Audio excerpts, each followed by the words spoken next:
Nagari MLA మంత్రి రోజా గారు నగరిలో చేసిన అభివృద్ధి ఏంటి, రాష్ట్రానికి చేసిన అభివృద్ధి ఏంటి అనేది మీరేమనుకుంటున్నారు? ఒకటి మీరు అడుగుతూ ఉన్నారు రోజా గారు ఏం చేశారు అభివృద్ధి అని.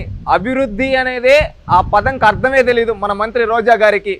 ఆమె ఏంటంటే నియోజకవర్గానికి ఏం అభివృద్ధి చేయాలా, రాష్ట్రాన్ని ఏం అభివృద్ధి చేయాలా, ఆమె అయితే చాలా అభివృద్ధి చెందింది. ఎవరు? మంత్రి రోజా గారు. ఏంటంటే నాడు అప్పుల నగిరి నేడు సిరుల జురి. ఏ విధంగా అంటే ఒక అప్పుల్లో ఉన్నాను, ఒకప్పుడు నేను అప్పులైపోయాను, నేను కోల్పోతూ ఉన్నాను అన్న రోజా గారు ఈరోజు అఫిడవిట్లో చూస్తే కోట్ల ఆస్తులు రోజా గారికి ఎక్కడి నుంచి వచ్చాయి? మంత్రి రోజా గారు సమాధానం చెప్పాలి. ఇంకొకటి, ఒకప్పుడు నియోజకవర్గంలో గెలిపిస్తే నేను ప్రజాసేవ చేస్తా అన్న రోజా గారు ఈరోజు ఏం చేస్తూ ఉన్నారు? నియోజకవర్గంలో 5 మండలాల్లో ఒక్కొక్క మండలానికి ఒక్కొక్కరిని ఇన్ఛార్జీలుగా పెట్టి వాళ్ళ చేత పరిపాలన. వాళ్ళెవరు? ఈయన సొంత అన్నదమ్ములు, అదేవిధంగా ఈయన భర్త. వీళ్ళు ఏంటంటే చేసింది ఏంటంటే మట్టి ఇసుక అక్రమ రవాణాతో కోట్లు దండుకున్నారు ఈ మంత్రి రోజా కుటుంబం. నియోజకవర్గంలో అప్పుల నుంచి పుట్టిన రోజున బెంచుకునే స్థాయికి ఎదిగింది తీరు. అంటే ఒకప్పుడు అప్పులైపోయానమ్మా నాకు ఓటేసి గెలిపించండి అని అడుక్కున్న ఇదే రోజా ఈరోజు బెంచ్ కార్లు కొనే స్థాయికి ఎలా వచ్చింది? సమాధానం రాష్ట్ర ప్రజలకి, నియోజకవర్గ ప్రజలకి చెప్పాల్సిన బాధ్యత ఈ రోజా గారి పైన ఉంది. ఇవి చేసిన అవినీతి ఏంటంటే ఆమె పేరు వినగానే ప్రతిపక్షాలైన ఆ నోటికి ఎదురెళ్ళలేం బాబోయ్ అని రియల్ ఎస్టేట్ వ్యాపారులు అయితే కప్పం కట్టలేక చస్తున్నామని, కొండలకే మాటలు వస్తే కుళ్ళబొడుస్తూ గుల్ల చేస్తున్నారని, నదులేమో ఇసుకను తోడేస్తూ కొల్లగొట్టేస్తున్నారని, స్థానిక నేతలేమో మేము ముడుపులు చెల్లించాల్సి వస్తుందని గగ్గోలు పెట్టేలా ఉంటుంది మహానటి తీర్పు. అదేవిధంగా రాజకీయాల్లోనూ సెలబ్రిటీగా భావిస్తుంటారు. ఒకప్పుడు అప్పుల్లో మునిగిన ఆమె ఇప్పుడు కోట్లకు పడగెత్తారు. జగనన్న అంటూ అవినీతి అక్రమాల్లో ఆయన్నే స్ఫూర్తిగా తీసుకునిందేమో ఈ రోజక్క. నియోజకవర్గంలో ఏ విధంగా చేసిందో చూశారు కదా. కొండల్ని కూడా పిండిలా చేసేసి నదుల్లో ఉండే ఇసుకను కూడా ఆక్రమించుకొని కార్యకర్తల్ని ప్రజల్ని గాలి కొదిలేసింది మంత్రి రోజా.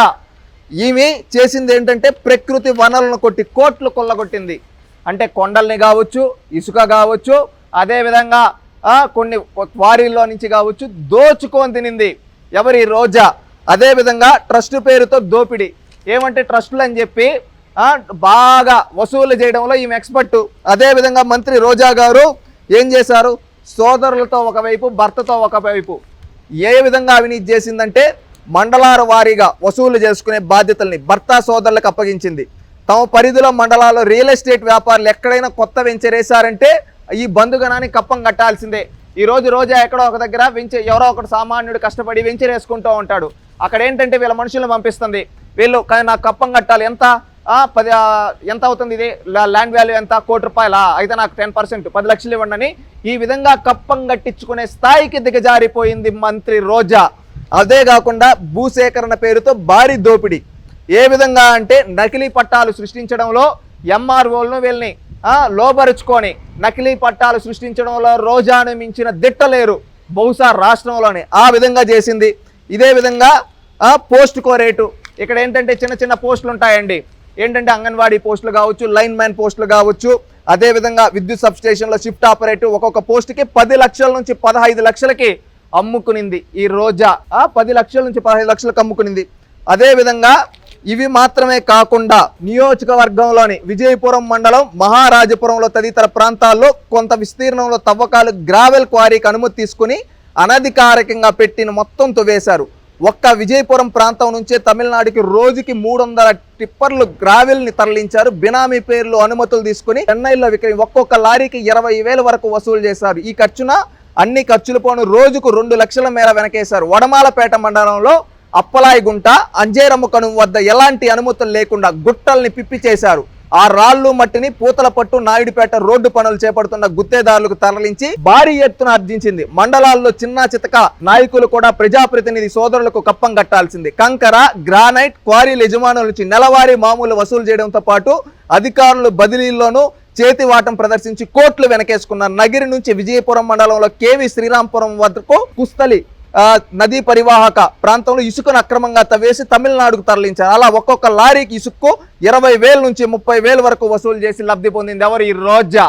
ఈమె రాష్ట్రంలో పర్యాటకం చేసిందేమో లేదు కానీ అవినీతి మాత్రం ఫుల్. అభివృద్ధి నిల్లు, అవినీతి ఫుల్. ఎవరు? ఈ మంత్రి రోజా. ఏంటి మళ్ళీ ఈమె నీతి మాటలు చెప్తుంది? ఈమె చేసిన అక్రమ అవినీతి ఇవి. అంటే మంత్రి రోజా తన నియోజకవర్గంలో అవినీతి చేసిందా, రాష్ట్రం మొత్తం మీద ఎంతవరకు అవినీతి చేసి ఉంటుంది? ఇప్పుడు నియోజకవర్గం వారీగా చూసుకుంటే ఇంత అవినీతి, రాష్ట్రంలో మీ ఊహకే వదిలేస్తున్నా. ఆమె ఏంటంటే టూరిజం మంత్రిగా నువ్వు నియోజకవర్గంలో కావచ్చు, రాష్ట్రంలో కావచ్చు, ఏం చేసావమ్మా రోజమ్మ? నీకెందుకు కొట్టేయాలి? ఈరోజు నువ్వు అంటున్నావు అభివృద్ధి చేసి మా జగనన్న అడిగాడు ఇవి అడిగాడని. నువ్వేం చేసావు నియోజకవర్గానికి? 10 సంవత్సరాలు నువ్వు శాసనసభ్యురాలివి. ఈరోజు నీ పేరు చెప్తే ఒక్క అభివృద్ధి పని నాకు గుర్తొస్తున్నా నియోజకవర్గంలో. నీకు ముందుగా అదే నియోజకవర్గానికి సంబంధించి గాలి ముద్దుకృష్ణనాయుడు గారు కావచ్చు, చెంగారెడ్డి గారు కావచ్చు, ఇలాంటి వాళ్ళు శాసనసభ్యులుగా చేశారు. వాళ్ళు చేసిన అభివృద్ధిలో 1% అన్నా నువ్వు చేసావా? సూటిగా అడుగుతూ ఉన్నాం రోజా. ఈ రోజు నీ పేరు చెప్తే వడమాలపేట కావచ్చు, నగిరి కావచ్చు, పుత్తూరు కావచ్చు, విజయపురం కావచ్చు, నిండ్ర కావచ్చు, పుత్తూరు మున్సిపాలిటీ కావచ్చు, నగిరి మున్సిపాలిటీ కావచ్చు, ఎక్కడైనా ఒక్క మంచి పని అన్నా చేసావా? పోస్టులు అమ్ముకున్నావు. ఈరోజు సర్పంచ్ పోస్టుకు ఒక రేటు, అదేవిధంగా ఎంపీటీసీకి ఒక రేటు, జడ్పీటీసీకి ఒక రేటు, మున్సిపల్ చైర్మన్కి ఒక రేటు, కౌన్సిలర్కి ఒక రేటు, కోఆప్షన్ మెంబర్కి ఒక రేటు, ట్రస్ట్ బోర్డులకు ఒక రేటు, అదేవిధంగా ఈ విధంగా రేట్లపై అమ్ముకునే పరిస్థితికి దిగజారిపోయావు. హుందాతనం అనేది నీలో లేదు. నోరే ఎక్కువ అనుకున్నావు, చేతివాటం కూడా ఎక్కువే చూపించావు. సహజ వనరులు కొండల్ని కూడా పిండి చేసి గ్రావైలు ఇవన్నీ దోచుకొని తిన్న చరిత్ర నీది. ఈసారి నువ్వేమని ఓట్లు అడుగుతావు? వీటికి సమాధానం చెప్పి ఆ తర్వాత ఓట్లు అడుగు. ఇంకొకటి, నీ చరిత్ర మార్గదర్శి ఫండ్స్ అన్నీ ఫేక్ అన్నావు. తీరా చూస్తే నువ్వే దాంట్లో చిట్టేసుకో అన్నావు. అది మీ పార్టీ ఏంటంటే ఎదుటోళ్ళపైన బుర్ర జల్లడం, వాళ్ళ ద్వారా లబ్ధి పొందుతూ కూడా సిగ్గు లేకుండా మళ్ళీ ఈ విధంగా చేయడం, అది ఎంతవరకు కరెక్ట్ రోజా గారు? సమాధానం చెప్పండి. మీరు ఒక మంత్రిగా చేసిన అవినీతికి, అదేవిధంగా శాసనసభ్యురాలుగా చేసిన అవినీతికి ప్రజలకి క్షమాపణ చెప్పి ఈ విధంగా అవినీతి ఆరోపణలు ఎదుర్కొన్న దీనికి ఆన్సర్ ఇచ్చి తర్వాత పోటీ చేయండి, మీకు నిజంగా చిత్తశుద్ధి ఉంటే. లేకపోతే రేపు ప్రజలు నిన్ను ఓడిస్తారు. ఈ నియోజకవర్గంలోనే కాదు, రాష్ట్రం నుంచే తరింగొడతారు రోజా గారు. అది గుర్తుపెట్టుకోండి. ముందు ప్రజలకి క్షమాపణ చెప్పి చేసిన అవినీతి, వచ్చిన అవినీతి ఆరోపణ క్లారిటీ ఇచ్చి ఆ తర్వాత పోటీ చేయండి ఎన్నికల్లో, మీకు చిత్తశుద్ధి ఉంటే. తిరుమల దేవస్థానం టికెట్లు అక్రమంగా అమ్ముకొని డబ్బులు ఆర్జిస్తుందనేసి ఒక ఆరోపణ ఉంది రోజా మీద. దాని మీద మీరేమంటారు? వారానికోసారి తిరుమలకి ఎందుకో తెలియదు, ఆ దేవదేవుడికే తెలియాలి. ఆ దేవదేవుడు దర్శనానికి కూడా అమ్ముకుంటే ఎంత పాపం అంటే అంత పాపం. దానికి ఖచ్చితంగా రోజా గారు అనుభవిస్తారు జీవితంలో. ఎందుకంటే ఆ దేవదేవుడితో పెట్టుకున్న వాళ్ళంతా కాలగర్భంలో కలిసిపోయారు. 7 కొండల్ని కిండలుగా మాట్లాడిన వ్యక్తులు కాలంలో గతంలో చూసాం. ఇంకే పరిస్థితి పడుతుంది ఆ దేవదేవుడికే తెలియాలి. ఆ దేవదేవుడితో రాజకీయం చేసిన వాళ్ళు బాగుపడినట్టు చరిత్రలో లేదు. రేపు రోజా గారికి కూడా అదే విధంగా గతి పడుతుంది. తను టూరిజం శాఖ మంత్రిగా ఉంది. ఏదైనా ఒక ప్రాంతాన్ని టూరిజం పరంగా అభివృద్ధి చేసినట్టు మీకేమైనా కనిపించిందా? నాకైతే కనిపించలేదండి. ఆమె టూరిజం మంత్రిగా చేసింది ఏంటి?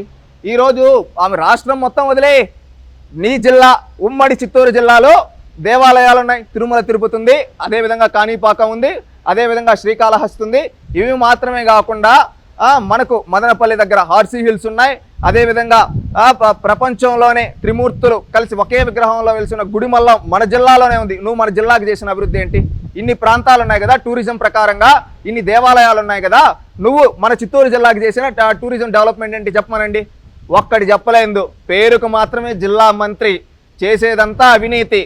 ఎక్కడెక్కడో వైజాగ్లో ఇక్కడ తిరుక్కుంటా ఉంటుంది, చెన్నైకి వెళ్తూ ఉంటుంది, హైదరాబాద్కి బెంగళూరుకి వెళ్తూ ఉంటుంది. కానీ జిల్లాకు చేసిన అభివృద్ధి శూన్యం. మంత్రిగా ఒక అనర్హురాలు, ఫెయిల్యూర్. రోజా ఫెయిల్యూర్ మంత్రిగా. అందుకని నియోజకవర్గ ప్రజలు, నగిరి నియోజకవర్గ ప్రజలు 2 సార్లు అవకాశం ఇచ్చామరా, ఏం చేసింది ఈసారి పాతాళం లేక దొక్కదామని నగిరి నియోజకవర్గ ప్రజలందరూ అనుకుంటూ ఉన్నారు. అంటే రోజా వచ్చేసరికి నగిరిలో చాలా మంది రోజాకి టికెట్ ఇవ్వకూడదు అనేసి జగన్మోహన్ రెడ్డి దగ్గర చెప్పారు. దానికి కారణం ఏమై ఉంటుంది? ఆమె చేసిన అవినీతి. ఇప్పుడు ఇవంతా బయట పెట్టాం కదా 5 మండలాల్లో, వాళ్ళ సొంత పార్టీ నేతల దగ్గరనే వసూలు చేసిందంటే ఇంకా అర్థం చేసుకోండి మీరు అవినీతి ఏ స్థాయిలో ఉంది. అందుకని అక్కడ ప్రజలు రోజాని బండకేసి గుద్దానికి సిద్ధంగా ఉన్నారు. రేపు ఉమ్మడి చిత్తూరు జిల్లాలో తెలుగుదేశం పార్టీ గెలవబోయే మొదటి సీటు నగిరి, వైసీపీ ఓడిపోయే మొదటి సీటు నగిరి.